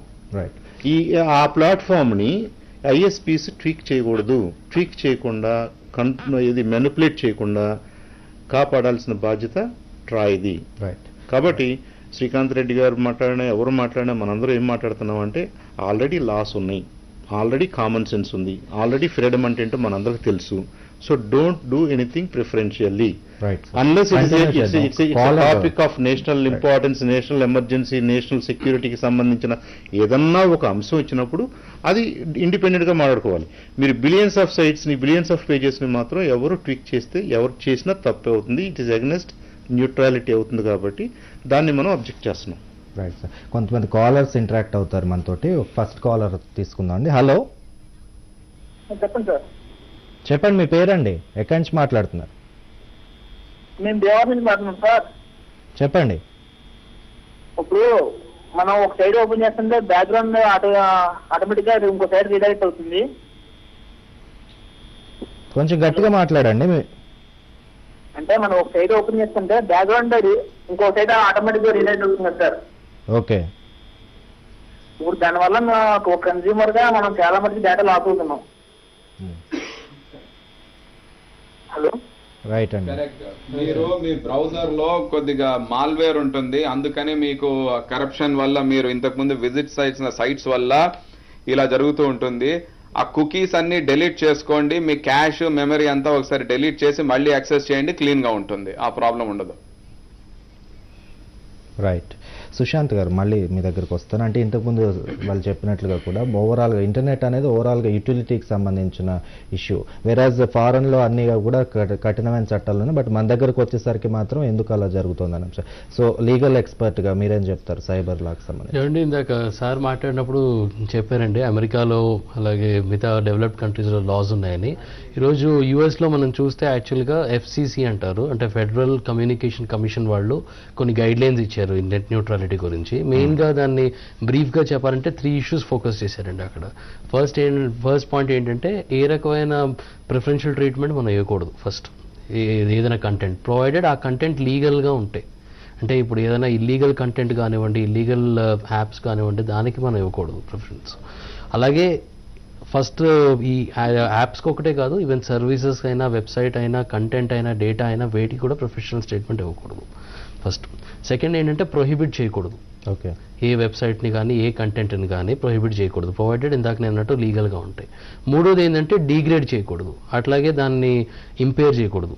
ఈ పర్టికులర్ యాప్ని కానివ్వండి డేటాని కానీ డిగ్రేడ్ చేసి దాన్ని ఇంకో రకంగా డిస్క్రిమినేట్ చేసి అలాంటి ఫిజికల్ డిస్క్రిమినేషన్స్ మనం ఎట్లా చేయకుండా ఉంటామో అదే రకంగా ఈ డేటాని కూడా డిస్క్రిమినేట్ చేయకుండా ఉండాలి. ఇవన్నీ కూడా ఈ గైడ్లైన్స్లో చెప్పబడ్డాయి. అలాగే ఈ కమిషన్ ఏదైతే ఉందో కమిషన్ని కూడా ఒక అథారిటీగా పెట్టారు. ఎలాంటి ఇష్యూస్ వచ్చినా ఇప్పుడు ఈ సర్వీస్ ప్రొవైడర్స్కి తర్వాత అలాగే మిగతా నెట్వర్క్ ప్రొవైడర్స్కి మిగతా వాళ్ళు ఎవరైతే ఉన్నారో ఈ కంటెంట్ ప్రొవైడర్స్ ఎవరైతే ఉన్నారో వాళ్ళ మధ్యన ఎలాంటి ఇష్యూస్ వచ్చినా ఈ యొక్క కమిషన్ని రెస్పాన్సిబుల్గా చేశారనమాట. ఆ కమిషన్కి అధికారం ఇచ్చారు ఏ రకమైన డిస్ప్యూట్ని కానీ ఇలా ఇష్యూస్ని కానీ హ్యాండిల్ చేయడానికి. ఇందులో మనం చూసినట్టయితే సో మేజర్గా ఇలాంటి గైడ్ లైన్స్ని మనం ఆధారంగా తీసుకొని ఇందాక సార్ చెప్పినట్టు సపరేట్గా మనం చట్టాలను చేయకపోయినా దానికి ఎగ్జాక్ట్గా కాపీ పేస్ట్ చేయాలని నేను అన్ను. దాన్ని కొంచెం ఇన్ఫర్మేషన్ని మనం గ్యాదర్ చేసి వేరియస్ స్టేక్ హోల్డర్స్ నుంచి ఇప్పుడు బిజినెస్ పాయింట్ ఆఫ్ వ్యూ నుంచి అయినా కస్టమర్స్ పాయింట్ ఆఫ్ వ్యూ నుంచి అయినా లీగల్ పాయింట్ ఆఫ్ వ్యూ నుంచి అయినా నెటిజన్ పాయింట్ ఆఫ్ వ్యూ నుంచి అయినా ఇలాంటి వేరియస్ స్టేక్ హోల్డర్స్ ఎవరైతే ఇంటర్నెట్ వాడుతున్నారో వాళ్ళందరి ఒపీనియన్ దీని మీద తీసుకొని కామన్గా అప్పుడు ఇలాంటి గైడ్ లైన్స్ ఆధారంగా తీసుకొని కస్టమర్ ప్రిఫరెన్స్ని ఏదైతే ఉందో కస్టమర్ యొక్క రైట్ని ఏ రకంగా వైలేట్ చేయకుండా తన కంప్లీట్ ఫ్రీడమ్ ఇచ్చి ఈ నెట్ ఏదైతే న్యూట్రల్గా ఉండాలో అది కూడా అలానే ఉంచి ఒక రకమైన పాలసీ కానీ రెగ్యులేషన్స్ కానీ పెడితే అది ఇంకా మంచిదని నా అభిప్రాయం అండి. ఆల్రెడీ ఎగ్జిస్టింగ్ ఉన్నాయి కాబట్టి వాటిని ఆధారంగా తీసుకొని మనం ముందరికి వెళ్తే అవి ఇందాక సార్ చెప్పినట్టు ఒక ప్రెసిడెంట్ లాగా ఒక గైడ్ లైన్స్ లాగా అది ఆల్రెడీ మనకు ప్రొవైడ్ చేయండి. సో ఆ రకంగా అయితే అలాగే ఇప్పుడు ఆర్టికల్ 21 కాన్స్టిట్యూషన్లో చూస్తే రైట్ టు లైఫ్ అంటారు, అది ఫండమెంటల్ రైట్. ఇవాళ నా అభిప్రాయం ఏంటంటే దానిలో right to even browse internet అనేది ఇంక్లూడ్ అయితే ఇంకా బెటర్గా ఉంటుందని నా అభిప్రాయం. ఎందుకంటే వాళ్ళందరూ నెట్లో వాడుతున్నారు. అండ్ ఈ యూఎస్ లాస్లో ఇందాక నేను చెప్పినట్టు ఒక ఇంపార్టెంట్ పాయింట్ కూడా నేను మెన్షన్ చేయదలుచుకున్నాను. ఇంటర్నెట్ మీరు ఏ ఫామ్ నుంచి యాక్సెస్ చేసినా ఐదర్ మీరు ల్యాప్టాప్ ద్వారా కానీ మీ కమ్యూనికేషన్ డివైస్ నుంచి కానీ లేకపోతే మొబైల్ నుంచి కానీ ఏ రకంగా అయిన డివైస్ నుంచి అయినా యాక్సెస్ చేస్తే ఏ రకమైన డివైస్ నుంచి అయినా యాక్సెస్ చేయగలం కాబట్టి ఇంటర్నెట్ వీటి అన్ని రకాల డివైసెస్ మీద ఈ లాస్ అనేవి అప్లై అవుతాయి. సో అదే విధంగా ఇక్కడ కూడా మనం అలాంటి ఒక పాలసీ కనుక మనం చేయగలిస్తే ఎందుకంటే అన్ని ఫామ్స్లో ఇంటర్నెట్ ఇవాళ యాక్సెస్ చేయగలుగుతున్నాం కాబట్టి అలాంటి గైడ్ లైన్ కూడా ఏ ఇంటర్నెట్ ఏ ఫామ్లో నుంచైనా యాక్సెస్ చేయగలం కాబట్టి ఇలాంటి ఒక గైడ్ లైన్ అన్నిటి మీద అప్లై అవుతుంది అని ఒక గైడ్ లైన్ మనం కనుక పెడితే అది ఇంకా బెటర్గా ఉంటుందని నా ఫీలింగ్. రైట్. శ్రీకాంత్ రెడ్డి గారు, you want to add something? అదే ఆ 2 పాయింట్స్ అండి. నంబర్ 1, యుఎస్ లా ఇండియాకి తీసుకొచ్చి మనకు లోకలైజేషన్ కింద అంటే కొద్దిగా సెన్సార్షిప్ రూల్స్ కానీ లేదా చైల్డ్ కంటెంట్ కానీ ఇలాంటి మనకు ప్రత్యేకంగా రూల్స్ డిఫరెంట్గా ఉండొచ్చు, లేదా జెండర్ డిస్క్రిమినేషన్ కానీ ఇలాంటి అన్నిటి కూడా మనం కొద్దిగా రెగ్యులేట్ చేసుకోవాల్సి వస్తుంది. అదేవిధంగా కొద్దిగా ఇస్లామిక్ నేషన్స్లో కూడా వాళ్ళ రూల్స్ వాళ్ళ రిలీజియన్ వాళ్ళ కల్చర్ డిఫరెంట్ కాబట్టి వాళ్ళు కొద్దిగా చేసుకోవాల్సి వస్తుంది. ఇక్కడ మనం సెక్యులర్ కంట్రీ కాబట్టి అన్ని రిలీజియన్స్ని సెంటిమెంట్స్ని కన్సిడరేషన్లోకి తీసుకొని ఏదో ఒకటి అట్లాంటి కంటెంట్ను కొద్దిగా ప్రివెంట్ చేయడం కరెక్టే. ఎందుకంటే రేపు లేకుంటే తగాదాలు లేకుంటే ఈ ఫైట్స్ గొడవలు ఎక్కువైతే మరి మనం కూడా అమెరికా లాగా ఫ్రీడమ్ అంటే ఇక్కడ మనకున్న సిటిజన్స్కి కానీ పాపులేషన్కి కానీ ఇంటర్నెట్ పెనెట్రేటివ్ పాపులేషన్కి కానీ ఆ లెవెల్ ఆఫ్ డెమోక్రటిక్ మెచ్యూరిటీ లేదు కాబట్టి అలాంటిది కొద్దిగా రెగ్యులేషన్ పెట్టుకోవడం బెటర్. నెంబర్ 1. నెంబర్ 2, ఈ స్పెక్ట్రమ్ వాళ్ళకి అమ్మినప్పుడు వాళ్ళు మనకు ప్యాకేజ్ అమ్మినప్పుడు అది క్లియర్గా ఉండాలి. ఎందుకంటే ఇది దాంట్లో ఈ లాస్ అక్కడి నుంచే టైటన్ చేయాలంటే ఫర్ ఎగ్జాంపుల్ నేను ఒక సినిమా హాల్లో టికెట్ కొనుక్కుంటానండి. కొనుక్కొని సినిమా హాల్లోకి వెళ్తాను సినిమా చూడడానికి. 100 రూపాయలు టికెట్ కట్టాను, లోపలికి వెళ్ళాను. నేను వెళ్ళి కూర్చున్న తర్వాత సినిమా కనిపిస్తుంది, సౌండ్ రావట్లేదు. ఎందుకు రావట్లేదు అంటే మీరు హెడ్సెట్ కొనుక్కోవాలి సార్, మళ్ళీ 50 రూపాయలు ఇవ్వండి అంటాడు. ఓకే 50 రూపాయలు ఇస్తాను. తర్వాత సీట్ కదలడం లేదు. సీట్ ఎందుకు కదలడం లేదంటే ఇంకో 20 రూపాయలు ఉంటేనే సీట్ కొద్దిగా రిక్లైన్ అవుతుంది అంటాడు. మరి నేను 100 రూపాయలు కట్టింది ఎందుకు? అది ముందే క్లారిటీ ఉండాలి. కాబట్టి ఆ విధంగానే ఇక్కడ కూడా ప్యాకేజ్ అనేది ఆల్రెడీ అమ్ముతున్నాడు. ఒకసారి నేను ఇంటర్నెట్ ప్యాకేజ్ తీసుకున్న తర్వాత డేటా ప్యాకేజ్ తీసుకున్న తర్వాత మళ్ళీ నెట్లో ప్రిఫరెన్స్ అనేది ఏ బేసిస్ మీద ఇస్తున్నారు వాళ్ళు? What is the basis for saying నేను ఫ్లిప్కార్ట్ చూపిస్తాను లేకుంటే ఇది ఫాస్ట్గా వస్తుంది ఇది స్లోగా వస్తుంది అనే దానికి ఆ అగ్రిమెంట్ అనేది వాటర్ టైట్ కాంట్రాక్ట్గా చేసేస్తే అది స్టాండర్డైజ్ చేసేస్తే ఎవరైనా కూడా ఈ బ్యాండ్విడ్త్ ప్రొవైడర్స్ రేపు ఎయిర్టెలే కాదు ఎందుకంటే ఇప్పుడు ఎయిర్టెల్తో ప్రాబ్లం ఉంది, రిలయన్స్తో ఒక ప్రాబ్లం ఉంది, రేపు ఇంకెక్కడో ప్రాబ్లం వస్తుంది, లేదంటే జస్ట్ సింపుల్ గా మనకు టీవీ కనెక్షన్ ఇచ్చినప్పుడు వాడు క్రికెట్ మ్యాచ్ వరల్డ్ కప్ కంటే 10 రోజుల ముందు క్రికెట్ ఛానల్ కట్ చేస్తాడు, దీనికి మళ్ళీ 50 రూపాయలు అంటాడు. So where is the end to all this? కాబట్టి దీనికి ఆ విధంగా డేటా ప్యాకేజ్ తీసుకున్నప్పుడే అది టైటన్ చేసేస్తే ఆ కాంట్రాక్ట్ అనేది ఈ సమస్యలు ఎక్కడ రాకుండా ఉంటాయి. రైట్. అలాగే సాంబశివరావు గారు, జనరల్గా ఈ భారతీ ఎయిర్టెల్ ఏదైతే స్కీమ్ ఎయిర్టెల్ జీరో అని ప్రవేశపెట్టిందో అసలు ఏంటంటారు? దానికి టెక్నికల్ గా ఎలాంటి ఒక ఇష్యూస్ సంబంధించి అందులో ఇన్వాల్వ్ అయి ఉన్నాయంటారు? అసలు ఇంతలాగా ఈ వివాదం ఎందుకు వచ్చిందంటారు? అంటే ఎప్పటి నుంచో ఇలాంటి ఒక డీల్స్ అనేవి జరుగుతున్నాయి, బట్ వేరేజ్ ఇప్పుడు నెట్ న్యూట్రాలిటీకి సంబంధించి ఇంకా ఎక్కువ హైప్ ఎందుకు వచ్చిందంటారు? ఇప్పుడు ఇది భారతీ ఎయిర్టెల్ కంటే కూడా ఫ్లిప్కార్ట్కి ఎంబ్రాసింగ్ గా తయారైంది. ఎందుకు? ఇప్పుడు భారతీ ఎయిర్టెల్ వాళ్ళు వాళ్ళ మొబైల్ యూజర్స్కి ఏదైతే చూపించాలో ఇంపార్షియల్గా అందరినీ చూపించాల్సిన బాధ్యత ఉంది. కానీ ఈ ఫ్లిప్కార్ట్ దగ్గర డబ్బులు తీసుకుని భారతీ ఎయిర్టెల్ వాళ్ళు ఏం చేస్తున్నారంటే ఫ్లిప్కార్ట్ని చూపిస్తున్నారు ఎక్కువగా. సో మనం ఇప్పుడు ఇన్నాళ్ళ నుంచి నేనేమనుకుంటున్నాను, బుక్స్ కొనాలంటే లేదంటే ఇంకోటి ఏదైనా కొనాలంటే ఫ్లిప్కార్ట్కి వెళ్తేనే కొనగలనని నేను ఒక అభిప్రాయంలో ఉన్నాను. ఇంకంతకంటే నాకు తెలియదు. ఇప్పుడు సడన్ గా నాకేమనిపిస్తుందంటే, అరే వీళ్ళు కావాలని నాకు ఆ షాప్ని నా మీద రుద్దుతున్నారు, ఆ సైట్ని నా మీద రుద్దారు, లేదంటే నేను వేరే సైట్లకి వెళ్ళి ఇంకా తక్కువ రేట్లు కొనుక్కునేవాడినేమో, ఆ అవకాశం ఉందేమో నాకు. కాబట్టి ఫస్ట్ ఫ్లిప్కార్ట్ని ఐడెంటిఫై చేశారు యాజ్ ఎ కల్ప్రిట్, సైమల్టేనియస్ గా భారతీ ఎయిర్టెల్ని. అసలు ఈ ఫ్లిప్కార్ట్ లాంటి కంపెనీల్ని భారతీ ఎయిర్టెల్ ఎలా వలేసిందంటే, ఎయిర్టెల్ జీరో అని చెప్పేసి ఒక స్కీమ్ పెట్టి, ఆ స్కీమ్లో ఏ అప్లికేషన్ అయినా హోస్ట్ చేయొచ్చు, మీరు మాకు ఏదో కొద్దిగా ఫీ కడితే మీకు ప్రిఫరెన్షియల్ ట్రీట్మెంట్ ఉంటుందని వాళ్ళతో మాట్లాడుకుంది.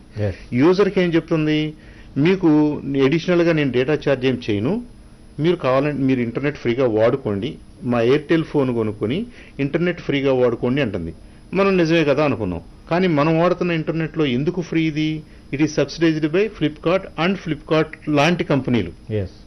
అలాంటి వాళ్ళకి ఇది ప్లాట్ఫామ్ అయింది. సో శ్రీకాంత్ రెడ్డి గారు చెప్పినట్టు ఇంకా అది పెరుగుతుంది. రేపు ఏంటంటే మనకి కావాల్సిన సైట్లకి ఇప్పుడు టీవీ ఛానల్స్ ఇందాక ఒక ఎగ్జాంపుల్ చెప్పారు, ఆ దశకి ఇంక ఇది రాలేదు. అది అప్రూవ్డ్ బిజినెస్ మోడల్. అది ఇంటర్నెట్ లో మనకు ఆ మోడల్ లేదు. నేను ఐఎస్పీకి డబ్బులు కట్టానంటే నా ఇష్టం వచ్చిన అడ్రస్కి వెళ్తాను, నా ఇష్టం వచ్చిన కంటెంట్ నేను తెచ్చుకోగలగాలి. అటు పక్కన సైట్ పనిచేస్తుంటే ఆ కంటెంట్ నువ్వు ఆపకూడదు, నా దగ్గరకు రావాలి. అది unless it is restricted for national security reasons somewhere. 99% of the times అన్ని ఓపెన్ గానే ఉండాలి. ఇప్పుడు నిదానంగా మనకు టీవీలో ఏం జరుగుతుందో అక్కడికి వచ్చే ప్రమాదం కూడా ఉంది. నేను పలానా ఫ్లిప్కార్ట్కి వెళ్ళాలంటే ఎక్కువ డిమాండ్ చేయొచ్చు మీరు, లేదు పలానా సైట్కి వెళ్ళాలి, నేనేదో discovery.orgకి వెళ్ళాలి, లేదు ఇంకోటి వాట్ ఎవర్ ఇట్ ఈస్ mahaTV.comకి వెళ్ళాలి. నేను మహా టీవీ నీకు చూపించను unless you pay $5 more, 5 rupees more అన్నారు అనుకోండి, రేపు నేను నా ఐఎస్పీకి ₹5 ఎక్కువ కట్టాలి. ఇలా ప్రతి వెబ్సైట్ విషయంలో కూడా వీళ్ళు స్లైస్ అండ్ డైస్ చేసి డిఫరెంట్ గా ప్యాకేజ్ చేసి డిఫరెంట్ గా ఛార్జీలు వసూలు చేసే దుస్థితికి మనల్ని తీసుకెళ్లొచ్చు. ఈ వైరస్ లా మొత్తం మీడియానే కబళించే అవకాశం ఉంటది కదా. మరి ఇప్పుడు ఇవాళ వాళ్ళు ప్రిఫరెన్షియల్ గా ఒకళ్ళని చూపిస్తున్నారంటే ఇంకొకళ్ళని చూపించట్లేదు అనేది కదా అర్థం. ఇవాళ నువ్వు అడగలేదు కాబట్టి నేను చూపించలేదు అన్నారు అనుకోండి, అడిగితే నువ్వు కావాలంటే నీకు అడ్రస్ తెలిసి నేను వెళ్ళమంటున్నారు అక్కడికి, వాళ్ళు ఏం ఆపట్లేదు. రేపు ఆపే పరిస్థితి కూడా వచ్చింది అనుకోండి.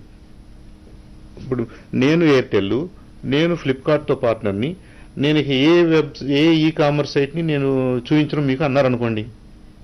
సో మనం ఆ ఎయిర్టెల్ ఫోన్ వాడి ఫ్లిప్కార్ట్ తప్ప Amazon.comకో latest1.comకో వెళ్ళలేని పరిస్థితి వచ్చింది అనుకోండి నాకు, అంటే ఇప్పుడు నా ఫ్రీడమ్ పోయినట్టే కదా. సో ఇవాళ సెటిల్గా ఉంది. కానీ ఈ అప్రోచ్ అయితే is very important and very dangerous. వాళ్ళు చేసిన ప్రయత్నం అయితే చాలా డేంజరస్ ప్రయత్నం. సో నెటిజన్స్ కూడా కామ్ గా కూర్చోలేదు, వాళ్ళు కూడా ఏదో సమ్ డెలీట్ చేసేస్తాం అని చెప్పి కానీ ఒక నెట్ న్యూట్రాలిటీకి తీసుకురావాలని ఒక ఉద్యమంలాగా లేవనెత్తారంట. వాటి వల్ల ఏమైనా ప్రయోజనం ఉంటుందంట? అది మనం ఇండివిజువల్ గా ఎవరు చేయగలరు? అర్థమైన వాళ్ళు, సేవీ పీపుల్, టెక్నాలజీ తెలిసిన వాళ్ళు, ఇన్స్టాల్ చేసుకోవటం అంటే ఏంటో తీసేయటం అంటే ఏంటో తెలిసిన వాళ్ళు. మీరు అక్కడ ఆ బొమ్మలో కూడా చూపిస్తున్నారు, ఇంటర్నెట్ ఎక్స్ప్లోరర్ అని చెప్పేసి ఒక బ్రౌజర్ వచ్చింది ఎర్లీ 90s లో. వాళ్ళు కూడా అలాగే చేశారు. మీరు మైక్రోసాఫ్ట్ ఆపరేటింగ్ సిస్టమ్ తీసుకుంటే ఇంటర్నెట్ ఎక్స్ప్లోరర్ ఉండేది, ఇక దాన్ని మీరు వదిలించుకోవడానికి వీలయ్యేది కాదు. ఆ రోజుల్లో ఉన్న నెట్స్కేప్ నావిగేటర్ అని, నెట్స్కేప్ కమ్యూనికేటర్ అని అవేమో మీరు ప్రత్యేకంగా డౌన్లోడ్ చేసుకోవాలి, ప్రత్యేకంగా తీసేసుకోవచ్చు. కానీ ఇంటర్నెట్ ఎక్స్ప్లోరర్ అనే ఆ ఈ అనేది ఉందో చూసారా, ఆ అప్లికేషన్ మనం తీయగలిగే వాళ్ళం కాదు. దాంట్లో యుఎస్లో చాలా గొడవలు అయ్యి, నేను ఏ బ్రౌజర్ అయినా వాడుకోవచ్చు ఇంటర్నెట్ వాడుకోవడానికి, నీది ఎందుకు వాడాలి, కాబట్టి మీ ఆపరేటింగ్ సిస్టమ్ వేరు, మీ బ్రౌజర్ వేరు, మీ అప్లికేషన్ వేరు, అది తీసేయాలని చెప్పేసి వాళ్ళు ఎప్పుడైతే కోర్టు తీర్పిచ్చిందో అప్పటి నుంచి మన కంప్యూటర్ మీద మన ఇష్టం వచ్చిన బ్రౌజర్ మనం పెట్టుకుంటున్నాం. అలాగే మన ఇష్టం వచ్చిన ఐఎస్పీకి మనం డబ్బులు కట్టుకుంటున్నాం, మన ఇష్టం వచ్చిన సైట్లకు మనం వెళ్ళగలుగుతున్నాం. ఇవాళ మన ఇష్టం వచ్చిన సైట్లకు మనం వెళ్ళగలగటంలో కొద్దిగా బ్రేక్స్, స్పీడ్ బ్రేకర్స్ వేస్తున్నారు వీళ్ళు తెర వెనక. ఇది కరెక్ట్ కాదు, దీన్ని మీరు చేయకూడదు. ట్రాయ్కి మనం ఏం అప్పీల్ చేసుకుంటున్నామంటే, మీరు ఉన్నది ఇలాంటి జరగకుండా చూడటానికి, సో అలాంటి యాక్షన్ తీసుకోమని వాళ్ళ లక్షలాది మంది వాళ్ళకి అప్పీల్స్ పంపడం, వాళ్ళ అభిప్రాయాలను పంపడం జరుగుతుంది. ట్రాయ్ కూడా దీని గురించి ఏం చేస్తే బాగుంటుందని ఆ క్వశ్చన్ అడగకూడదు. సో అంటే వాళ్ళకు ఉన్న పవర్స్ ని యూజ్ చేసి they have to they already have powers. yes definitely. ఇది ఈ ఐఎస్పీస్ ఇలా చేయకూడదు అనేది is part of the paradigm. నువ్వు వాళ్ళు చేస్తున్నారు, ఇప్పుడు మనం ఏం చేస్తే బాగుంటుంది అనే క్వశ్చన్ నిజంగా అడగకూడదు. నెటిజన్స్ అందరూ చెప్పలేని పరిస్థితి ఉంటుంది. ఇప్పుడు ఎంతమంది కన్స్యూమర్స్ మీకు ఆ క్వశ్చన్కి ఆన్సర్ చేయగలరు? First of all, do you understand the value of a free internet? We understand అని మీరు అంటున్నారు. ట్రాయ్కి అర్థమైంది కదా, దాన్ని కాపాడాల్సిన బాధ్యత ట్రాయ్దే. అంతేగాని మా ఊర్లో ఏమనుకుంటున్నారు, మీ ఊర్లో ఏమనుకుంటున్నారు, దీనికి సంబంధం లేదు. In the interest of the public, in the interest of the future, in the interest of the technology, in the interest of the entrepreneurs, కొత్త ఎంటర్ప్రీనర్స్ రావాలి. ఫేస్బుక్ ఒకప్పుడు ఏమీ లేదు, యాహూ అనేది ఒకప్పుడు ఒక సింగిల్ పేజ్, అది ఒక సింపుల్ వెబ్ పేజీ. తర్వాత $multi-billion కంపెనీకి ఎదగటానికి కూడా ఇదే ఇంటర్నెట్ కారణం. మరి అలాంటప్పుడు పెరుగుతున్న వాడిని బ్లాక్ చేయాలని ట్రై చేయటం చాలా దుర్మార్గం అవుతుంది. కాబట్టి ఏ కంపెనీకి కూడా ఐఎస్పీస్ ప్రిఫరెన్షియల్ ట్రీట్మెంట్ ఇవ్వకూడదు. కావాలంటే మీరు యాడ్గా చెప్పండి. నేనేదో నా సైట్లో మహా టీవీకి యాడ్ లింక్ పెట్టుకున్నాను అనుకోండి, అది ఇట్స్ అప్ టు మీ. నా సైట్కి వచ్చిన వాళ్ళు మహా టీవీకి వెళ్ళాలో లేదో వాళ్ళు తేల్చుకుంటారు. కానీ ఐఎస్పీనే మీకు ఓపెనింగ్ షాట్లోనే మీరు ఇలా చేస్తున్నారనేది ఇక్కడ పాయింట్.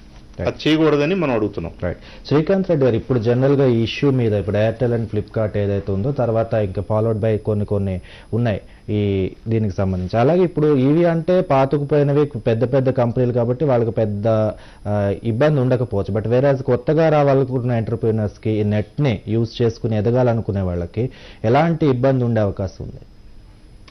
దీనిలో రెండు సెపరేట్ ఇష్యూస్ ఉన్నాయి. నెంబర్ 1, నెట్ను యూజ్ చేసుకోవడం అంటే అసలు ఫస్ట్ ఆఫ్ ఆల్ ఇండియాలో ఇప్పటికీ నెట్ పెనట్రేషన్ ఓన్లీ 15.6% ఎంతో ఉంది. Compare to let us say even place like Mexico, Turkeys అవన్నీ కూడా 50%కి వచ్చేసాయి, 50, చైనా 1. కాబట్టి ఇప్పుడు ఈ నెంబర్ అయితే ఖచ్చితంగా పెరుగుతుంది ఈ 15.6 నుంచి. ఎందుకంటే కన్వర్జెన్స్ అనేది ఈ వాయిస్, డేటా, ఈ ఇంటర్నెట్, ఈ లైన్స్ అన్ని ఒకటవుతాయి. ఇప్పుడు టీవీలో ఆల్రెడీ వైఫై కనెక్షన్స్ వస్తున్నాయి. అంటే మీరు టీవీలో కూడా ఇంటర్నెట్ చూడొచ్చు. అసలు టీవీకి ఒక డాంగుల్ వస్తుంది, మా సైట్లో కూడా ఉంటుంది latest1.comలో. ఆ డాంగుల్ టీవీలో పెట్టుకుంటే అది టీవీ కంప్యూటర్ అయిపోతుంది. లేదా మీరు సైట్లో మీ సెల్ ఫోన్లో ఏదైతే వస్తుందో అది కూడా మీరు త్రో తోటి, అది ఎంత $2,000 ఉంటుంది, దాన్ని క్యాస్ట్ అంటారు, మిర్రర్ అంటారు. సెల్ ఫోన్లో చూసేది, ల్యాప్టాప్లో చూసేది డైరెక్ట్గా టీవీలో చూడొచ్చు. కాబట్టి టీవీ, ఇంటర్నెట్ రెండు మర్జ్ అయిన తర్వాత ఈ విధంగా కంట్రోల్స్ వస్తే భవిష్యత్తులో దేశంలో బిజినెస్కే కాదు అన్ని రకాల వాళ్లకు ఏ రకమైన ఇబ్బందులు వస్తాయనేది ఒకసారి మనం ఆలోచించాలి. కొత్తగా బిజినెస్ స్టార్ట్ చేసుకునే వాళ్లకు వాళ్ళు ఇంటర్నెట్ మీద డిపెండెన్సీ ఉంటే ఖచ్చితంగా ఇది ప్రాబ్లం అవుతుంది. లేదు వాళ్ళ టెక్నాలజీ మీద వాళ్ళు ఏదైనా వాళ్ళ ఇంటెలిజెన్స్ ఏదైనా R&D చేసో, ఏదైనా డిస్కవరీ చేసో, ఏదైనా టూల్ ఏదో తీసుకొస్తే that is not a problem. ఎందుకంటే అవన్నీ కూడా ఇప్పుడు ఊబర్ లాంటివి ఉన్నాయి కాబట్టి అవి ఇంటర్నెట్లో వెళ్తే వాళ్ళు దాన్ని బ్లాక్ చేస్తే వాళ్ళకి ఇబ్బందులు అవుతాయి. కానీ ఇంటర్నెట్ మీద డిపెండ్ కాకుండా బిజినెస్ చేసుకునే వాళ్ళకి it is not a problem. ఇప్పుడు అప్లికేషన్స్ రన్ చేసే వాళ్ళు వాటన్నిటికీ ఈ నెట్ న్యూట్రాలిటీ అనేది వర్తించదు. ఎందుకంటే అవి వాళ్ళు డైరెక్ట్గా బ్యాండ్ విడ్త్ కొనుక్కుంటారు, వాళ్ళు VPNsలో రన్ చేసుకుంటారు. అలాంటి వాళ్ళకి వాళ్ళు ఇంటర్నెట్ ఆ బ్యాండ్ విడ్త్ యూజ్ చేసినా కూడా వాళ్ళు VPNలో రన్ చేసుకుంటారు కాబట్టి అలాంటి వాళ్ళకు పెద్ద ప్రాబ్లమ్స్ ఉండవు. కానీ ప్రత్యేకంగా B2C, ఈ-కామర్స్ B2C చేసే వాళ్లకు మాత్రమే ఇది ఖచ్చితంగా వర్తిస్తుంది. కానీ దానికంటే ఎక్కువగా భవిష్యత్తులో నేను ఇందాకనన్నట్లు ఇది ఒక డెమోక్రటిక్ సిస్టంలో ఒక రైట్ కాబట్టి ఫ్రీడమ్ ఉన్న చోట్ల మనం ఏది చూడాలనుకుంటామో ఎంటర్టైన్మెంట్లో అన్నిటికంటే బిగ్గెస్ట్ ఇంపాక్ట్ నా అభిప్రాయం ఇది ఎంటర్టైన్మెంట్లో వస్తుంది. ఎందుకంటే అన్నిటికంటే ఎక్కువ కంటెంట్ ఏదైతే ట్రాన్స్ఫర్ అవుతుందో అది వీడియోస్ ద్వారా, ఇమేజెస్ ద్వారా అవుతుంది కాబట్టి డేటా పెద్దగా బ్యాండ్ విడ్త్ కన్జ్యూమ్ చేయదు. ఎంటర్టైన్మెంట్ ఏవైతే మనం చూస్తామో, ప్రత్యేకంగా మీడియా, రేపు మీ ఛానల్ కానీ ఇంకెవరైనా ఛానల్ కానీ, ఇలాంటి వాళ్లకు చాలా పెద్ద డేంజర్ ఉంది ఇది. అయితే ఎప్పుడైతే మీడియాని కంట్రోల్లోకి తీసుకుంటారో ఆ తర్వాత డెమోక్రసీకే ఇంకా ఇప్పటికే మీడియా అన్ని పొలిటికల్ పార్టీల చేతుల్లో ఉన్నాయి. దానికి పైన ఇంటర్నెట్, టెలికాం ఆపరేటర్స్ వీళ్ళందరూ కలిసి ఇంకొక హ్యాండ్లోకి తీసుకున్నారంటే ఇక రేపు ఈ కమ్యూనిజమే బెటర్ దీనికంటే. అక్కడన్నా ఇంకా ఎక్కువ ఫ్రీడమ్ ఉంటుంది, కనీసం అన్ని సైడ్స్ చూడొచ్చు. ఇక్కడ డెమోక్రసీ ఉండి కూడా డిక్టేటర్షిప్ రన్ అవుతుంది అప్పుడు.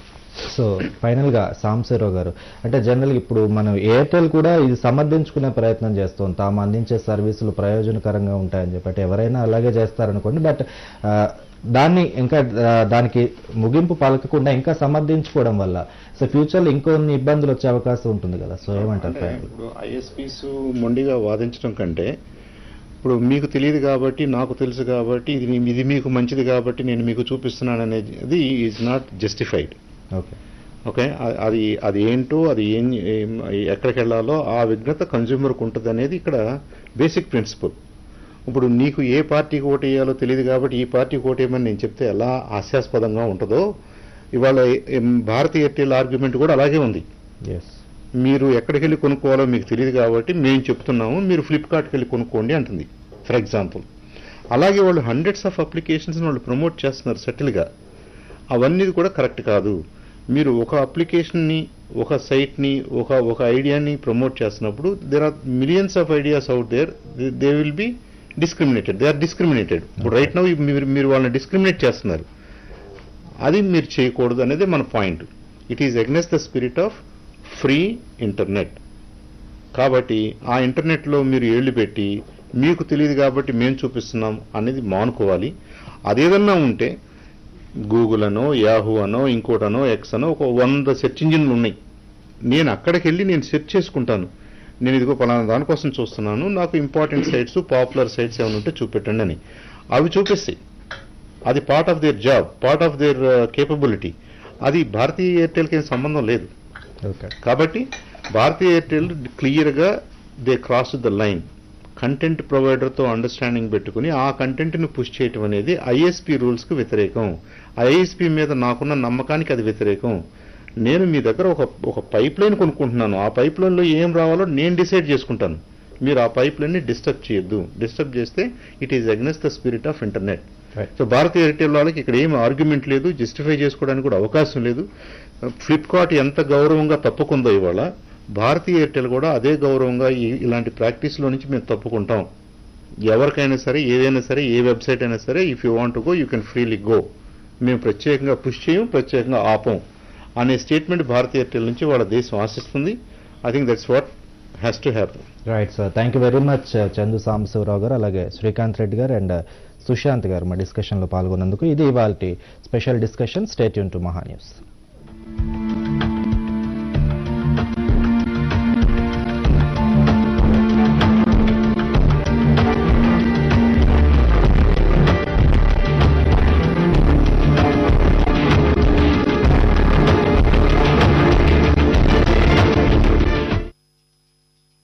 మహా న్యూస్ ని యూట్యూబ్ లో సబ్స్క్రైబ్ చేయాలనుకుంటే లాగ్ ఆన్ www.youtube.com